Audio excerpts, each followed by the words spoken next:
السلام عليكم ورحمة الله وبركاته. النهاردة جايلي فنجان قهوة كولومبي من أغلى أنواع البن في العالم ومن أخطرها. النوع ده نوع مش موجود منه نوعين في العالم كله.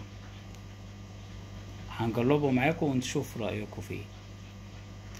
النوع ده محدش يدور عليه لأنه مش موجود. نوع القهوة ده شكله غريب شوية، تقيل شوية عن بقية الأنواع، وخد وقت أطول شوية من القهوة العادية. أنا بحب أشربه قهوة تركي، علشان كده جربت أشربه، عملته بالقهوة التركي. هنشرب ونقول رأينا فيه. هو النوع فعلا غريب، لأنه بعد ما شربته ب5 دقايق بيعمل ضربات قلب السريعة، فما حدش يجيب منه تاني. الموضوع ده خطر شكله. هبقى اعمل لكم اسمه في الرابط المنشور تحت الفيديو. هو قهوة كولومبي بس نوع واحد بس هو خطر، يعني مش اي حد يعرف يشتريه.